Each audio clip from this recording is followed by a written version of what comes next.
বন্দি করে রেখেছে পাখি খাঁচার ভেতর। আকাশে উঠতে চায়, উঠতে পারে না ডানা মেলে।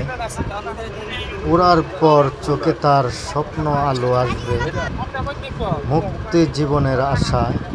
কেউ বুঝে না তার মনের ব্যথা, কারণ এই পাখির মনের ভাষা বোঝার। দিন যায়, পাখিগুলার গান হয় নীরব, তবুও আটকে কণ্ঠ যেন মাঠে। যদি একদিন খুলে দাও সেই বন্ধ দরজা, উড়বে সে আবারও আকাশে। স্বপ্ন হবে তার বাস্তব, চাইলে শেষে আপনিও মুক্তি করে দিতে পারেন। চাইলে প্রতিটি পাখির ভালোবাসা, বিভিন্ন রং বেরঙের পাখি ফিরিয়ে দিতে পারেন। আপনি চাইলে গাজীপুর চৌরাস্তা থেকে আপনার পছন্দের পাখিটি নিতে পারেন টাকার বিনিময়ে। এখানে টাকার বিনিময়ে কিন্তু পাখি বিক্রয় করা হচ্ছে। আর অনেকেই হয়তো শখের বশে আপনি পাখিগুলা পালতে অনেক ভালো